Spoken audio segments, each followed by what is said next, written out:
নমস্কার বন্ধুরা, আশা করি তোমরা সবাই ভালো আছো। আজকে তোমাদের সামনে একটি নতুন রেসিপি ভিডিও নিয়ে চলে এসেছি। সেটি হচ্ছে বাসন্তী পোলাও এর রেসিপি ভিডিও। তো বাসন্তী পোলাও অনেকেই তোমরা পারো।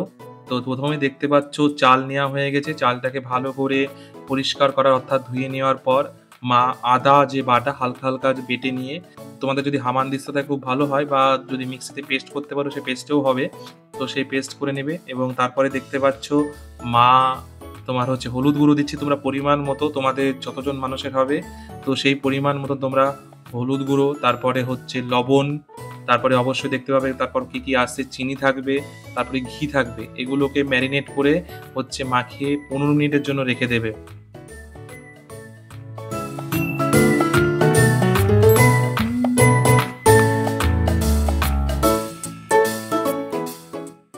তোমরা স্ক্রিনে দেখতেই পাচ্ছ মা অলরেডি ম্যারিনেট করার জন্য মিক্সিং করতে শুরু করেছে, অর্থাৎ মিশিয়ে নিচ্ছে সবগুলো। তো এটাকে ম্যারিনেটই বলে যত সম্ভব। যদি ভুল হয়ে থাকে তো আমাকে কমেন্ট সেকশনে ধরিয়ে দেবে। তো অনেকেই বলবে যে চালটা অন্যরকম লাগছে। বাসন্তী পোলাও যারা করে অভ্যস্ত তাদের কাছে অন্যরকম লাগতেই পারে। তার কারণ এটা বাসন্তী পোলাও সাধারণত বাসমতি চাল এবং গোবিন্দভোগের চালের হয়ে থাকে। গোবিন্দভোগের চালের খুব ভালো হয়, টেস্টটা খুব ভালো হয়। আমরা পরের দিন বা পরে একটা অন্যদিন টেস্ট করে দেখেছি। তো যাই হোক, এটি বাঁশকাঠি চালে করা হচ্ছে। তো যাই হোক, তোমরা স্ক্রিনে দেখতেই পাচ্ছ মা অলরেডি কড়াইয়ে ঘি ঢেলে দিয়েছে।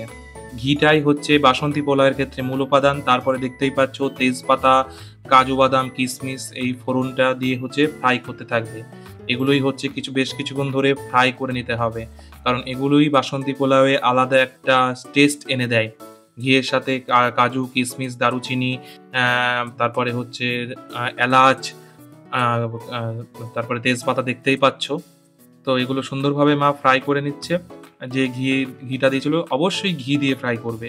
ঘি দিয়ে না ফ্রাই করলে মানে বাসন্তী পোলাওয়ের পুরোটাই হচ্ছে ঘিয়ের খেলা।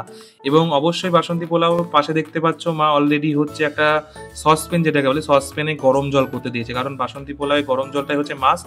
এবং মা চালটা ঢেলে নিয়ে আর তারপরে হচ্ছে সেই যেটা ফোড়ন দিয়েছিল সেটাকে মা মিশিয়ে নিচ্ছে। এরপরে দেওয়া হবে যে গরম জলটি করতে দেওয়া হয়েছে, সেই তোমরা স্ক্রিনে দেখতেই পাচ্ছ, সেই গরম জলটি দিয়ে দেবে। এবং গরম জলটি ফুটে গেলেই তৈরি হয়ে যাবে গরমা গরম বাসন্তী পোলাও। বাসন্তী পোলাও করা খুবই ইজি এবং হচ্ছে খুব তাড়াতাড়ি এবং খাটনি কমের মধ্যে হয়ে যায়। এবং তোমরা বাড়িতে কোনো গেস্ট আসলে তাড়াতাড়ি পরিবেশন করে দিতে পারবে।